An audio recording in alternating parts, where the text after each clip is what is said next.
गंजाम राजनीति रे एक बड़ झड़ देखा जाइए। ये झड़ कौन बात्या नुहे। आपड़ टे कन्फ्यूज होती कि गंजाम रे अनेक समय बात्या आसे, बात्या आसला लोके टिके भयभीत होगा कथा जानी किंतु गंजाम लोक बात्या पूर्व भारी सतर्क।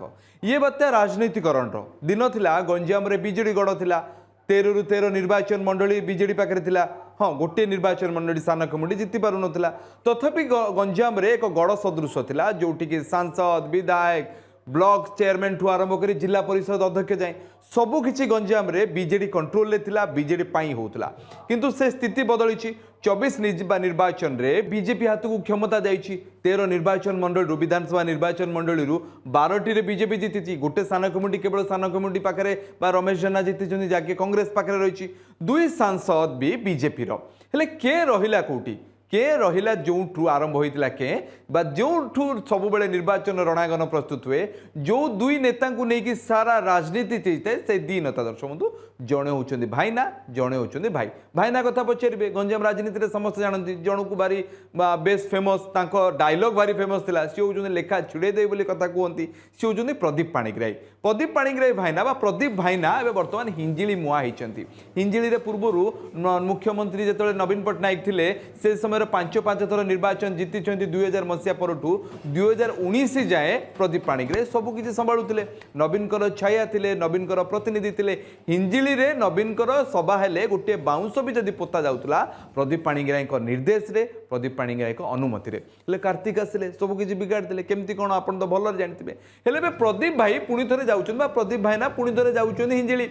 हिंजिली रे जाइए छेरा पहरा कर सेरेगढ़ जाकि हिंजिली निर्वाचन मंडल रे से स्थिति रे एबे किए सबुठ बड़ कर लक्ष्मण किए पचार 2024 निर्वाचन रे गोपालपुर राजनीति एक बड़ धरण परिवर्तन होता।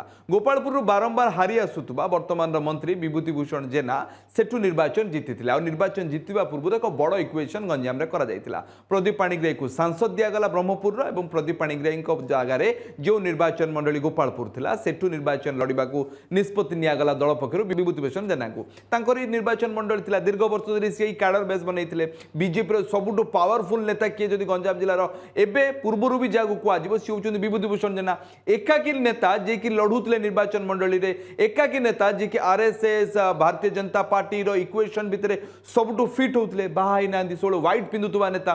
तो विभूति भूषण जेना एवं प्रदीप पाणिग्राही को राम लक्ष्मण बोली भी कहुए। एमती कि प्रदीप पाणिग्राही स्त्री जो सुजाता पाणिग्राही जी कि सब बेले प्रदीप सहित था राजनैतिक समीकरण अनेक समय देखा मिले। गणमाध्यम को कम आसती कि प्रदीप पाणिग्राही राजनैतिक अंक कषार बेस दबदबा थी चर्चा हुए।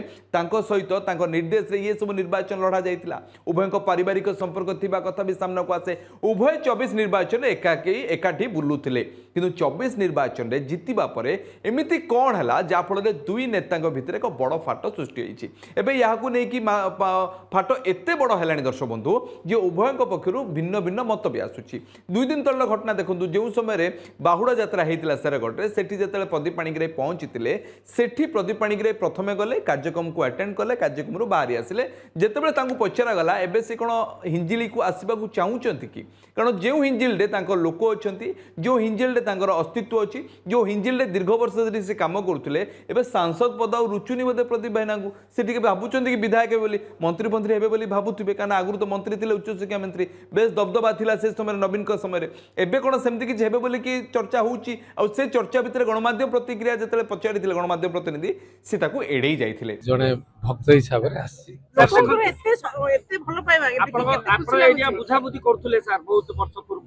राजनैतिक चर्चा भी गोटे होची कि इंजीनियर आपण एंट्री करछन सर। किंतु ये कथा को सहजरे एड़े जाइना विभूति भूषण जेना विभूति को जिते पचारा गला सी से गर्वर कथा कहले जे गर्व अनेक दिन जाए रुहेनी। मु शक्ति प्रदर्शन रे विश्वास करेनी। ए जगन्नाथ रथ चली रथ टाणिया पे मु आसीथिली कि जेतेबेले कोनसी उद्देश्य मूलक भावे किए किछि काम करंती ये भगवान जगन्नाथ कार गर्व सही परिबे ना। हेले से कहा को कहउचनी गर्व गर्व गर्व कहा पाखर अछि। प्रदीप भाईना पाखर गर्व अछि कि जाकि विभूति भाई देखिचंती आ विभूति भाई और प्रदीप भाईना भितर एमिति कोन फाट सृष्टि होउची जा को नै के गंजाम राजनीति उठुची पडुची। तो सुन टिके इनसाइड स्टोरी बुझंतु। इनसाइड स्टोरी एया जे जो गोपालपुर निर्वाचन मंडली प्रदीप को हाथ रे थिला सी बे प्रदीप को पाखरे नै विभूति को पाखरे विभूति को अख्तियार अछि। ता पडिसा निर्वाचन मंडली चिकिटी सेठी मनोरंजन ध्यान सामंतराय कहुए मनोरंजन ध्यान सामंतराय सहित विभूति भी भल संपर्क ना टी उंकुरा उंकुरी हुए बेले बेले ये हुए ना पड़ोसा घर सहित आम टे हो भाई सहित एमती होता भल कथा गोपालपुर निर्वाचन व्यतीत आप छत्रपुर देखिए ता दबदबा कहार अच्छी सेठी कहुए काले प्रदीप भाईना दबदबा टी अधिका अच्छी ब्रह्मपुर राजनीति में प्रदीप भाईना दबदबा अच्छी किंतु हिंजिली जाऊँगी आस्का निर्वाचन मंडली में आस्का संसदीय क्षेत्र में तो से परिस्थिति ना विभूति ना प्रदीप उभय निर्वाचन मंडली से नुहे बोधे प्रदीप पाणिग्राही चाहूँगी एवं विधायक हाँपाई सबुठ सेफेस्ट प्लेस बोधे हिंजिली जेहेतु कि बाकी 13टी निर्वाचन मंडल रिस्क हो पाए बाकी 13टी निर्वाचन मंडल सब किसी सेटसाट होती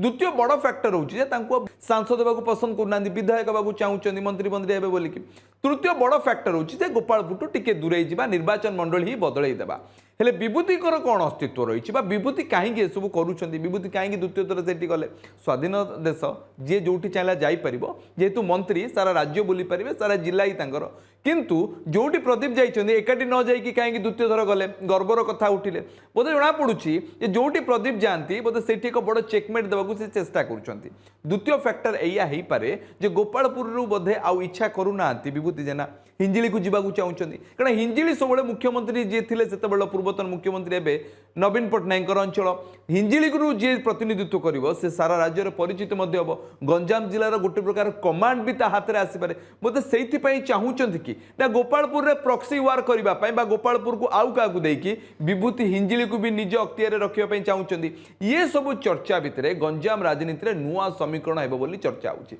मंत्री संप्रसारण को लेकिन एक अलग चर्चा राज्य में लगी रही भितर गंजाम राजनीति में नुआ चर्चा एसब भितर आप पचारे पतियार राजनीति कुआड़े गला गोपालपुर एक छोटिया महोत्सव भी होता जहाँकि गोपालपुर बेलाभूमि महोत्सव ता भी विभूति भूषण जेना पाखे बर्तमान अच्छी मंत्री सबकि कराऊँ पूर्व से दीर्घ वर्ष धरिकी प्रदीप पाणिग्राही इशारे होता किंतु एबे ता नाही जिलार सबकि राजनीतिक गतिविधि गोटे समय जी कि प्रदीप पाणिग्राही करते बीजेडी थिला बेले एबे विभूति जेना ता करुछंती तो रिप्लेसमेंट राजनीति कोठना कोठी दुई नेता को आमना सामना करिछि दिने माने राम लक्ष्मण भाव में परिचित थे प्रचार मैदान में एवं टिके दुईटी गोष्ठी होती आपड़ नजर करेंगे उभय गोष्ठी में कमन नेता बहुत कम आसवे अर्थात आंक पाखे जो नेता अच्छा पाखे से नेता बुलती ना आ जी कमन रे बुलूची तो प्रशंसा करने योग्य आपण मतामत कौन गंजाम राजनीति आप देखुं तो लेखा छिड़ेबा पॉलिटिक्स भितर ये नुआ लेखा जोड़ी हम कि आप मतामत कौन शेयर करेंगे नमस्कार मु प्रसन्नजित।